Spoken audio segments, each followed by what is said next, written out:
तो इस वीडियो के अंदर हम लोग बात करने वाले हैं कि किस तरीके से आप जब कार चलाए तो किस तरीके से आप लोग सेफ रह सकते हैं। ओके, तो सबसे पहले बात आती है जब आप लोग कार चलाने के लिए कार की तरफ जाते हैं तो सबसे पहले आपको आपके बिहेवियर के बारे में समझ लेना चाहिए, यानी आप कैसा फील कर रहे हो। अब नॉर्मली हम लोगों को ये कॉन्शियसली गाड़ी चलाना सीखे हुए होते हैं, हमें कोई ज़रूरत नहीं पड़ती कि कोई स्पेशल एफर्ट्स देके गाड़ी चलाए। लेकिन कभी कभार ऐसा होता है कि हम लोग इतना डिस्टर्ब रहते हैं या डिस्ट्रैक्टेड रहते हैं या कोई टेंशन रहता है या फिर हम गुस्से में होते हैं और उस सिचुएशन में हम कार पर अपने आप पर कंट्रोल नहीं रख पाते और ऐसे में एक्सीडेंट होने के चांसेस ज़्यादा बढ़ जाते हैं। उसके बाद कभी कभार ऐसा भी होता है कि हम लोग सुबह में देर से उठते हैं और काम के लिए जल्दी जाना होता है और ऐसा भी हो सकता है कि रात भर नींद ना होने की वजह से सुबह में नींद आ रही हो और या फिर आप लोग लॉन्ग ड्राइव के लिए निकल रहे हो और उस वक्त आप लोग काफ़ी देर से ट्रैवल कर रहे हो और आपको नींद आ रही हो यानी झपकियाँ आ रही हो, तो ऐसे टाइम पर भी काफ़ी रिस्की होता है कार को चलाना। ठीक है, तो अपने आप को समझ लेने के बाद आपको अब कार को समझना होगा। तो कार को स्टार्ट करने से पहले यानी कार का दरवाज़ा खोलकर उसके अंदर बैठकर स्टार्ट करने से पहले आपको सबसे पहले कुछ चीज़ें हैं जो चेक कर लेनी चाहिए, जिसमें नंबर 1 चीज़ है टायर्स। टायर्स एक बहुत इंपॉर्टेंट एलिमेंट है गाड़ी का। अगर टायर्स की हवा, उसके अंदर का एयर प्रेशर चारों टायर्स में बराबर ना हो तब गाड़ी अनबैलेंस होती है और काफ़ी प्रॉब्लम और दिक्कत का सामना करना पड़ता है। उसके बाद नेक्स्ट चीज़ होती है गाड़ी के अंदर का ऑयल और वाटर लेवल।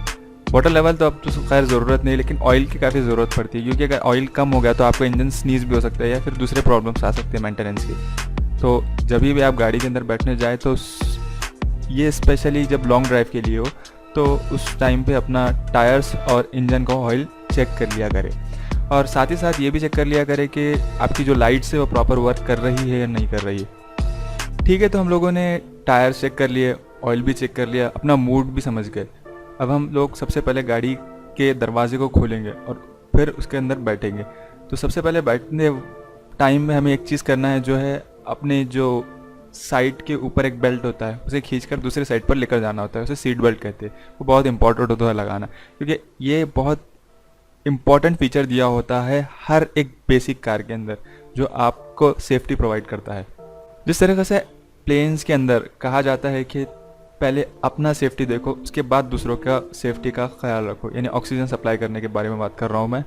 तो उसी तरीके से सबसे पहले अपनी सेफ्टी, अपना सीट बेल्ट लगाइए। उसके बाद देखिए, चेक कीजिए कि आजू बाजू वाले आपके जो पीछे बैठे हुए या साइड में बैठे हुए उन लोगों ने भी सीट बेल्ट लगाया है या नहीं लगाया है। ठीक है, चलिए, तो सीट बेल्ट चेक हो गया। अब नेक्स्ट बात करते हैं। यहाँ पे हमें जो बेसिक चीज़ें होती है जैसे कि हॉर्न हो गया, इंडिकेटर्स हो गए, वाइपर हो गया और लाइट्स हो गई, ये सब चीज़ें एक बार चेक कर लेना। ओके, उसके बाद बारी आती है मिरर एडजस्ट करने की। मिरर एडजस्ट करना एक बहुत ही इम्पॉर्टेंट चीज़ होती है क्योंकि हम एक काफ़ी बड़ी चीज़ चला रहे होते हैं उस टाइम पे और हमें पता नहीं होता कि पीछे से कौन आ रहा है, साइड से कौन आ रहा है। हमारी नज़र सामने रहना ज़रूरी है, लेकिन हमारी नज़र आजू बाजू और पीछे भी होना काफ़ी ज़रूरी है। तो हमने आईने भी एडजस्ट कर लिए, साइड के दोनों मिरर्स एडजस्ट कर लिए और रेयर के अंदर देखने वाला भी मिरर एडजस्ट कर लिए। ओके, नाउ इसके बाद बात करते हैं दूसरी चीज़ की। जब हम गाड़ी स्टार्ट करते हैं तो हमें गाड़ी रोड पर चलाना होता है। डेफिनेटली हम लोग खेत या खलिहानों में गाड़ी नहीं चलाएंगे, तो हमें रोड्स के ऊपर के रूल्स को फॉलो करना होगा, है ना। उसके ऊपर के रूल्स क्या होते हैं भैया? रोड्स के ऊपर के रूल ये होते हैं कि हमें सबसे पहले स्पीड लिमिट को ऑब्जर्व करते रहना है। यानी ऐसा ना हो कि हम जो सिटी के अंदर है और हमारी स्पीड 80-70 की जा रही हो और हम देख ही नहीं रहे हो कि आजू बाजू कौन आ रहा है, कौन जा रहा है। और ऐसा भी हो रहा है कि हम बहुत ज़्यादा पब्लिक एरिया के अंदर, रेजिडेंशियल एरिया के अंदर हॉर्न बजा रहे हैं, ज़्यादा नॉइज़ क्रिएट कर रहे हैं, तो वो भी काफ़ी इनटॉलरेबल होता है। वैसे ये सेफ्टी के अंदर नहीं आता, लेकिन फिर भी ये बताना ज़रूरी है। हॉर्न ओके प्लीज़, ये सिर्फ लिखने के लिए या पढ़ने के लिए नहीं होता है। इसका एक्चुअली मतलब ये होता है कि आपको उस गाड़ी से एक डिस्टेंस बना कर रखना है और अगर आप वो गाड़ी करीब आ रही हो या फिर हम उसके करीब जा रहे हो तो एक्चुअली में हमें हॉर्न बजाना ज़रूरी है। क्योंकि ऐसा बहुत मर्तबा होता है कि हम बहुत बार दूसरी गाड़ी के काफ़ी करीब चले जाते हैं और हमें रिएक्ट करने के लिए टाइम नहीं मिलता है और ऐसे कंडीशन में काफ़ी एक्सीडेंट होने के चांसेस बढ़ जाते हैं। उसके बाद देखा जाए तो रोड के ऊपर हम डिफाइन नहीं कर सकती कि रोड एकदम स्मूथ होगा। इसके अंदर अलग अलग कंडीशंस भी आती है, जैसे कि कभी कभार बारिश हो जाती है जिससे रोड बहुत गीला हो जाता है, या फिर ख़राब रास्ते आ जाते हैं, पथरीले रास्ते आ जाते हैं, और बहुत सारे अलग अलग कंडीशंस आती है। तो हमें ऐसे कंडीशंस में एक्स्ट्रा केयरफुल रहने की बहुत ज़्यादा ज़रूरत है। ऐसे सिचुएशन में होता यह है कि हम तो बहुत शरीफ शहजादी की तरह गाड़ी चला रहे होते हैं, लेकिन जो सामने वाला होता है ना, वो बड़ा बदमाश ड्राइवर होता है। वो ऐसे कटे मारता है रास्ते के ऊपर कि पता ही नहीं चलता कि यार इसे कैसे बचे। तो ऐसे टाइम पे हमें करना ये होता है कि हमें जो अपने साइड मिरर है उसके अंदर ब्लाइंड स्पॉट्स देखते रहना चाहिए, और ऐसे ड्राइवर से डिस्टेंस बनाकर रखनी चाहिए। अब इसके अलावा देखा जाए तो बहुत छोटी छोटी चीज़ें होती है जो हमारे कार में दी हुई होती है, जैसे कि इंडिकेटर्स, हॉर्न्स और भी बहुत सारी चीज़ें, लेकिन हम लोग उसे यूज़ नहीं करते क्योंकि हमें लगता है कि यार ये काफ़ी अनकूल सा है। लेकिन जब आप टर्न के टाइम पे इंडिकेटर यूज़ करते हैं तो उस टाइम पे आजू बाजू वालों को पता चल जाता है कि ये वाली कार इस वाले टर्न पे कहाँ मुड़ने वाली है। तो वो आपके लिए भी अच्छा होता है और दूसरों के लिए भी अच्छा होता है। हाँ तो जी, अब आपने सारी चीज़ें सीख ली है, लेकिन फिर भी क्या होता है, हमारी जो कार होती है उससे कई बड़ी बड़ी ट्रकें और ट्रैक्टर्स ये हमारे साथ चलते रहते हैं, और इनके टायर्स एक्चुअली में काफ़ी बड़े होते हैं, जिनकी वजह से इनकी जो सेफ्टी है वो काफ़ी ज़्यादा होती है, और हमारे लिए एक्सीडेंट का वो काफ़ी बढ़ जाता है। तो इसलिए हमें इन गाड़ियों से काफ़ी केयरफुल रहने की ज़रूरत है। अब रही बात सिग्नल्स की, तो सिग्नल्स इसीलिए बनाए होते हैं ताकि ट्रैफिक को कंट्रोल किया जा सके।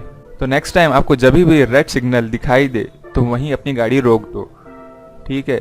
यानी सिग्नल तोड़ने की कोशिश मत किया करो प्लीज़।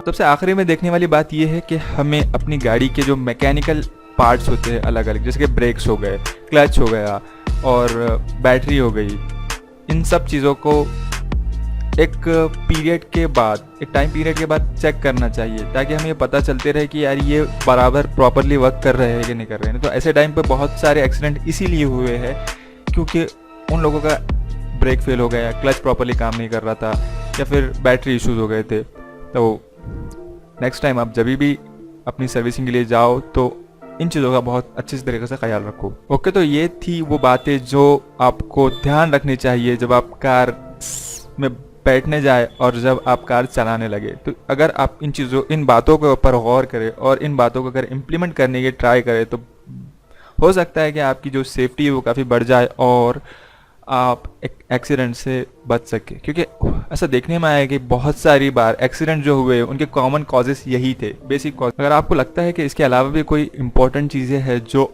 इंक्लूड करनी चाहिए तो कमेंट सेक्शन में मुझे बताइए। ये वीडियो अच्छी लगी तो इसे सब्सक्राइब कीजिए, लाइक कीजिए और देखते रहिए। नेक्स्ट वीडियो में और ऐसी इंटरेस्टिंग चीज़ें आएंगी। Bye, thank you for watching.